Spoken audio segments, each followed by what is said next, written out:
Seguimos amigos aquí en Radio La Tecla, la 105.7 en FM y en esta ocasión ya con el análisis de los temas que marcan la agenda económica también del Ecuador. Y es que en las últimas semanas el país ha registrado una importante reducción del riesgo país, un indicador que refleja la confianza de los mercados internacionales en la economía ecuatoriana y paralelamente el gobierno nacional ha insistido en que las inversiones, la estabilidad macroeconómica y las reformas impulsadas permitirán dinamizar el empleo y generar nuevas oportunidades para los ecuatorianos.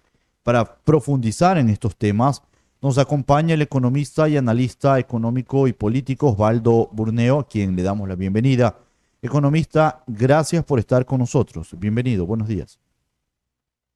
Para mí el gusto, don Jesús, poder participar en este importante programa de opinión y de esa manera hacer conocer algunos aspectos relacionados a los índices que se van poco a poco moviendo de acuerdo a las circunstancias también, no solamente internas del país, sino también externas. Entonces, en esto hay que tomar en cuenta muchos factores de orden exógeno para determinar cuál es la causa y razón para que estos índices tengan una tendencia tanto a subir como a bajar. Por ejemplo, el riesgo país, que estuvo en algo así como 380 puntos, este rato nuevamente se ha vuelto a ubicar en 425, algo así, y eso se debe a que ha bajado el precio del petróleo, que es con el que se sustenta el Ecuador dentro de lo que es presupuesto. Si bien es beneficioso porque los costos sobre los productos de derivados, como las naftas, bajan, pero en el balance propiamente las exportaciones son mayores a las importaciones. Entonces, siempre hay una influencia, en este caso negativa, para el financiamiento del presupuesto nacional. Y claro, por otro lado, un relativo alivio porque para los ciudadanos que consumimos, en este caso, el combustible, porque estamos dentro de lo que es una banda de control, tanto hacia arriba como hacia abajo, de un 5%. Entonces, si esa tendencia está a la baja, ojalá dentro de lo que son los parámetros técnicos, esperaríamos que en los próximos días del mes subsiguiente esos parámetros cambien, pero para favorecer los intereses del consumidor ecuatoriano. Claro, y hablando a nivel internacional, sobre todo los resultados de Ecuador, ya que desde otros lados se observa de cerca la economía en nuestro país, ¿qué decisiones del gobierno considera que han contribuido a mejorar esa percepción de confianza sobre nuestra economía? Bueno, hay varios factores que ayudan mucho para que los índices, en este caso, hayan sido favorables. En eso es evidente que la reducción, no importante, pero sí una tendencia del problema fiscal, es un factor que toman en cuenta estas instituciones internacionales para considerar que el riesgo país en nuestro país puede tender a bajar. No nos olvidemos que esto sirve mucho para poder nosotros entrar dentro del mercado financiero y de esa manera colocar bonos para financiamientos internos. El país ha podido lograr en este año colocar 5.000 millones de dólares. Y eso, claro, se debe a que hay buena demanda de nuestros bonos, pero también son dineros que a la final, si bien no son inmediatos de pago, pero entran ya a ser un pasivo para el Ecuador, porque nos quedamos con dinero momentáneamente, pero con la dificultad de pagar a futuro todos estos compromisos financieros. Así que el tema estructural propiamente del Ecuador es el que está fallando en este caso, porque los correctivos en sí para equilibrar lo que son ingresos y egresos, lamentablemente aún no han surtido el efecto esperado. Solo el sector privado es el que, en resumidas cuentas, ha ayudado mucho para que la Reserva Monetaria Internacional, en este caso, pueda subir, porque son divisas que funcionan a través de este índice, y de esa manera el ingreso de dinero fresco sin duda ayuda a la liquidez interna, lo que evita que los ecuatorianos caigamos en una recesión. En este momento hay liquidez, por eso las ventas en general han subido en el país, se mantienen con crecimientos interesantes de sobre el 15%, ¿no? Ya durante más de un año. Y eso es un factor interesante porque sin duda ayuda a mejorar las condiciones de empleo, que es uno de los puntos que justamente hay que contrarrestar. Y hablando para que los ciudadanos también podamos comprender un poco mejor, cuando mejora la confianza de los mercados internacionales, ¿cómo termina beneficiando esto al ciudadano común? Porque a veces escuchamos, evidentemente, ha bajado el riesgo país, viene inversión extranjera, y uno dice, bueno, finalmente, ¿y eso en qué nos beneficia? Porque yo que tengo mi trabajo con un sueldo, un salario fijo, no aumenta nada. A lo mejor el emprendedor que dice, bueno, yo tengo que todos los días laborar para generar ingresos y llevar a mi familia, no quiere decir que para mí yo sienta que esa inversión venga precisamente a mis bolsillos, pero cómo se traduce o cómo hace ese recorrido de inversión extranjera hacia cada una de las familias ecuatorianas y que a veces en su mayoría es poco perceptible por el desconocimiento de cómo funciona el tema económico, economista. Si las ventas suben internamente, es porque el consumo está al alza y eso es porque hay más liquidez. Ahí es cuando se detecta. Lo que ocurre es que no siempre los analistas o los periodistas o los ciudadanos manejamos lo que son índices. Es fundamental este factor. Entonces ahí se puede determinar cómo el índice, por ejemplo, de desempleo tiende a bajar. No nos olvidemos que en los últimos tiempos, y esa es la información que se tiene de acuerdo a los resultados, es que, por ejemplo, el desempleo bajó al 31%, estando en sobre un 38%. Entonces, ahí eso no se lo puede percibir tan fácil, pero hay áreas y sectores como, por ejemplo, el camaronero, que está al alza en ventas y está exportando cada día más. Entonces, demanda más mano de obra. Entonces, claro, si usted le pregunta al citadino, él no va a entender porque estas cosas están reflejándose a favor por lo general, donde están las áreas productivas.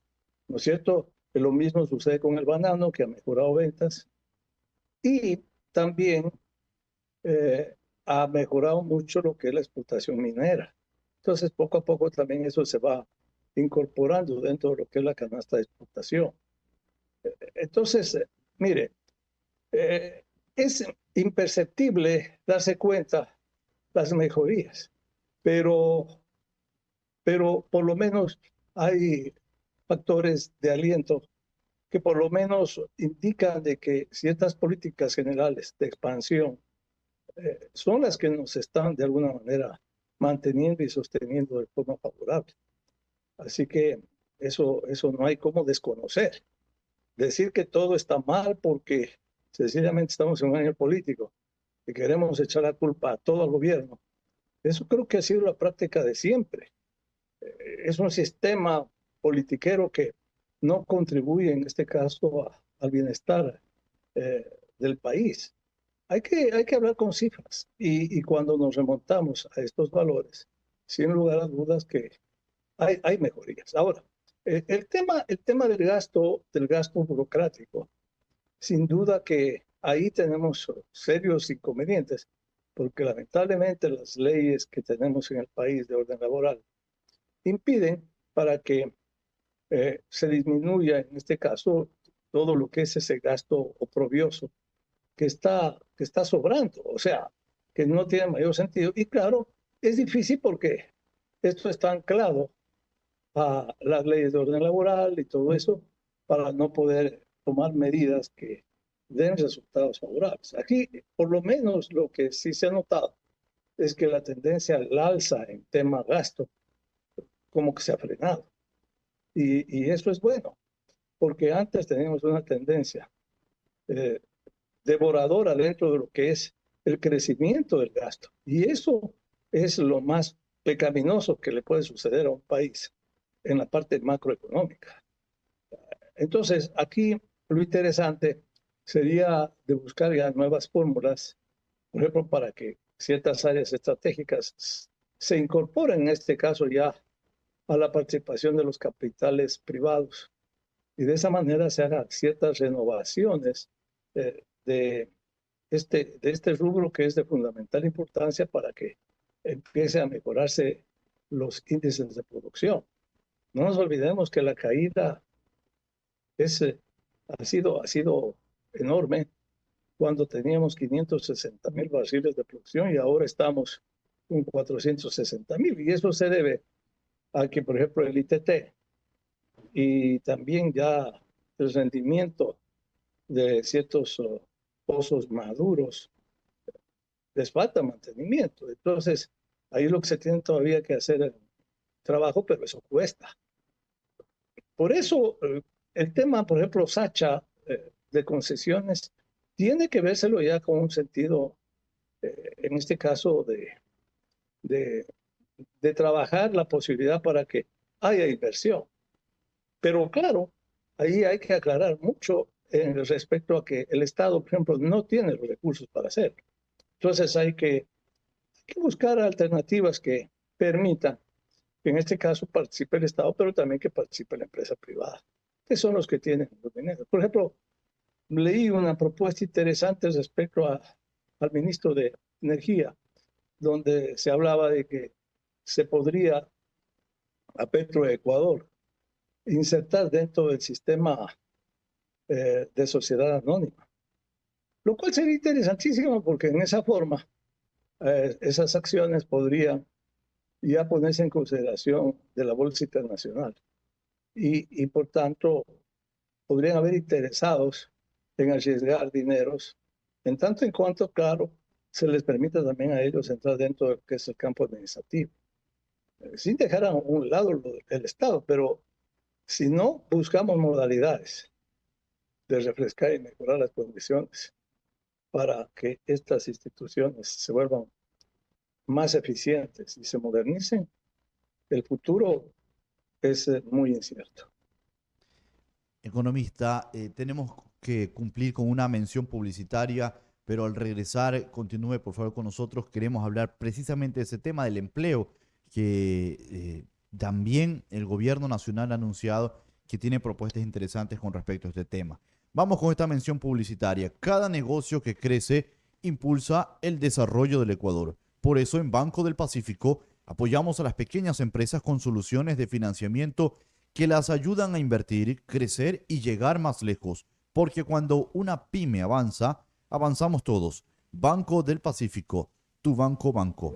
Tecla Noticias. Economista, y hablando precisamente de las inversiones, hablando del empleo, ¿considera que el fortalecimiento del sector privado, es decir, fortalecer con buenas políticas al sector privado, debe ser uno de los principales aliados del gobierno para combatir precisamente algo que viene siendo un problema para todos los gobiernos, el desempleo?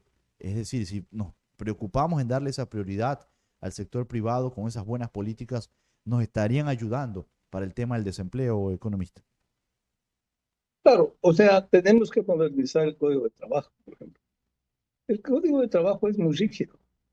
No nos olvidemos que el Código de Trabajo se lo elaboró en el año 1938, bajo las circunstancias que vivía el país en ese entonces, probablemente de explotación de ciertos grupos productivos hacia el trabajador, porque ahí habían abusos de excesos, en este caso de horas de trabajo, y las regulaciones eran necesarísimas. Pero yo creo que basándonos en lo que representa el Código de Trabajo, podemos hacer aperturas para que, en este caso, la inversión o el empleo se abra, por ejemplo, para el tema de, de trabajo por horas, mejoría en las condiciones de garantía para que no se afecten naturalmente las conquistas, sí, pero que se dé apertura a un sector que en este momento no tiene ninguna opción de integrarse a la fuerza laboral. Entonces, las empresas, mientras tengan, en este caso, riesgos de orden laboral por tantas cosas que tiene nuestro código, siempre serán temerosas de mejorar, en este caso, la contratación de trabajadores. Entonces, finalmente termina el trabajador siendo el perjudicado. Por ejemplo, mire, hay conquistas como, por decir, la jubilación patronal. Hay empresas que ya la persona llega a los 19 años y lo están liquidando. Entonces queda esa persona sin trabajo y eso se debe a cualquier lugar para evitar, en este caso, el pago del tema laboral. Y está en su derecho los empresarios a hacer eso. Porque quedarse en este caso con la carga de pagar a futuro, para eso está el seguro social. Pero si también la empresa en este caso tiene que erogar, eso representa un costo que a muchas empresas, de acuerdo a la experiencia, han quebrado, ¿no? Yo conozco varias empresas que están con esos problemas de tener una carga laboral de jubilaciones que ya no les producen absolutamente nada. Entonces, esas empresas tienden a quebrar a esas. Mire, tenemos nosotros aquí los pagos de 13avo, 14avo sueldo. Entonces, si usted como empresario contrata, sabe bien que el sueldo no es lo que consta nominalmente ahí, sino que hay otros elementos adicionales que perturban la cifra del sueldo. Entonces, en este momento, nosotros estamos en el tercer puesto de Latinoamérica con los mejores salarios. Pero si usted le pone y le agrega todos estos otros elementos, yo creo que estaríamos peleando el primer puesto, lo que es un costo dentro de la organización para poder competir. Entonces, aquí hay muchos factores que la gente o los sindicalistas o los analistas no observan y son de fundamental importancia para considerar que esas son las razones por las que el alto desempleo existe. Entonces, yo creo que hay que modernizarse y mirar ya en un cambio que sin afectaciones puede en este caso por lo menos abrir el abanico para que el empleo sea más efectivo de la gente, sobre todo joven, que no se incorpora a esa área justamente por estas limitaciones.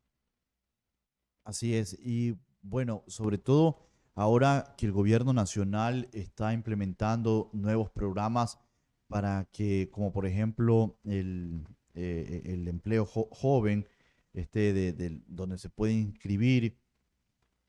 Esto ayuda para que ellos adquieran más experiencia, van a tener un sueldo por cerca de 3 4 meses, pero finalmente no garantiza de que tengan un empleo estable dentro de estas instituciones, porque es como darle la oportunidad para que puedan ellos adquirir esa experiencia. Pero de alguna forma, para su perspectiva, esto contribuye para que ellos puedan tener esa opción de mostrar eh, la intención de querer trabajar y también de que otras empresas puedan adquirir, en este caso, sus servicios. Economista, o este proyecto debería tener otro rumbo al que tiene actualmente. Las cuestiones son muy bien intencionadas, pero son temporales. Y todo lo que es temporal no tiene mucha consistencia. Aquí yo creo que hay que tomar medidas claras para que el empresario sepa exactamente qué terreno pisa. Y el mismo empleado también. O sea, lo que se necesita, en este caso para las dos partes, es estabilidad, seguridad.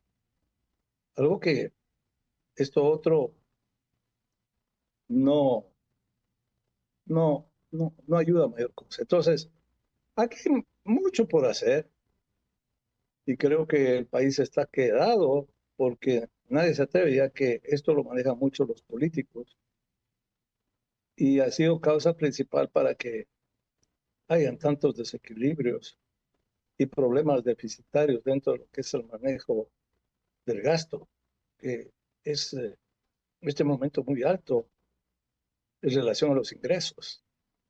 Por eso pasamos el déficit fiscal. Y ahí viene la situación grave, porque ese déficit fiscal, la única manera de solucionarlo es con endeudamiento. Entonces, ahí decimos hasta cuándo vamos a endeudarnos. Eso es. Muy bien, economista, queremos agradecerle por acompañarnos. Ya su mensaje en la parte final, por favor. Bueno, felicitarlos a ustedes que hacen este tipo de programas de análisis económico para orientar a la ciudadanía y de esa manera ir tomando conciencia de lo que hay que hacer. Estas cosas son complejas, difíciles, que muchas veces se pensaría que podrían afectar a un grupo de personas, que en este caso son los trabajadores, pero por el contrario, ayudan a insertar nueva fuerza laboral, que es a los que hay que proteger. Por ejemplo, los que ya tienen trabajo al final están protegidos, ¿no? Pero los que no tienen trabajo, no hay quien los defienda. Y son estos puntos que yo he analizado que impiden desarrollar, ¿no?, una mejor condición para que haya más gente contratada. Así que los felicito y sigan adelante con esta clase de programaciones que son necesarias para concienciar a los ciudadanos. Muy bien, Muchas gracias. muchas gracias. Gracias por acompañarnos. Son las 8 de la mañana con 26 minutos, 8 con 26 minutos. Gracias al economista Osvaldo Burneo por acompañarnos aquí en Tecla Noticias y también para ayudarnos a comprender cómo la reducción del riesgo país, la confianza de los inversionistas y las políticas económicas pueden influir, amables oyentes, en la generación de empleo y en el desarrollo del Ecuador. También hay que analizar este tema como cómo el gobierno ha logrado llegar a comprender el tema económico real que tiene el Ecuador con la reducción de ministerios, con la reducción del gasto público como tal, que tiene que ver del tema del ministerio y otro tipo de gastos, el tema de los subsidios, para que de esta manera pueda ir manteniendo su economía. Por eso hay que mencionar este análisis como la confianza vuelve a la economía ecuatoriana. Y es que en los últimos años el Ecuador ha enfrentado enormes desafíos. Una crisis de seguridad, dificultades económicas y una creciente incertidumbre que golpeó la confianza de los inversionistas. Sin embargo, los indicadores comienzan a mostrar señales de una recuperación que merece ser analizada con objetividad. Uno de esos indicadores es el riesgo país. Aunque para muchos pueda parecer un concepto lejano, en realidad refleja la confianza que los mercados internacionales tienen en la capacidad del Ecuador para cumplir sus compromisos financieros y ofrecer estabilidad a quienes desean invertir. Cuando este indicador baja, el mensaje es claro. El país empieza a recuperar credibilidad. Ese resultado no ocurre por casualidad. Responde a decisiones económicas orientadas a mantener el equilibrio fiscal, fortalecer las relaciones con organismos internacionales, impulsar reformas y enviar señales de estabilidad a los inversionistas. Son medidas que pueden generar debate, pero que tienen un objetivo común: construir un ambiente de mayor confianza para la economía nacional. Y esa confianza tiene un propósito mucho más importante que mejorar estadísticas. Su verdadero objetivo es generar oportunidades para los ecuatorianos. Cuando una empresa decide invertir en el país, se crean empleos. Cuando un emprendedor encuentra un entorno más estable, puede ampliar su negocio. Y cuando el Estado logra acceder a mejores condiciones de financiamiento, dispone de mayores herramientas para ejecutar obras y atender las necesidades de la población. El empleo sigue siendo uno de los principales desafíos nacionales. Miles de jóvenes buscan una oportunidad laboral. Muchas familias necesitan estabilidad económica y el sector productivo requiere condiciones que le permitan crecer. Por eso, resulta fundamental que las políticas públicas continúen enfocadas, como hasta ahora, en atraer inversión, fortalecer la seguridad jurídica y promover la producción. El gobierno ha insistido en que la recuperación económica debe traducirse en más empleo y mejores oportunidades. Ese será, sin duda, el verdadero examen de las políticas implementadas, porque el crecimiento económico solo tiene sentido cuando mejora la calidad de vida de la gente. Naturalmente, aún quedan retos importantes. Es necesario seguir combatiendo la inseguridad, reducir la informalidad laboral, simplificar trámites ciudadanos, incentivar la inversión nacional y extranjera y fortalecer la competitividad del país. Pero también es justo reconocer que existen indicadores que muestran un cambio de tendencia y que invitan a mirar el futuro con mayor optimismo. Hoy el Ecuador necesita unidad, confianza y continuidad en aquellas políticas que generan estabilidad. La economía responde cuando existen reglas claras, responsabilidad en el manejo de las finanzas públicas y un compromiso permanente con el desarrollo. Porque, y ya para finalizar, al final del día, un menor riesgo país no solo es una victoria para el gobierno, sino una oportunidad para todos los ecuatorianos. Si esa confianza se transforma en nuevas empresas, más inversiones y más empleos, el verdadero ganador evidentemente serán los ecuatorianos. Tenemos que irnos a la pausa, amigos, pero antes también hay una excelente recomendación.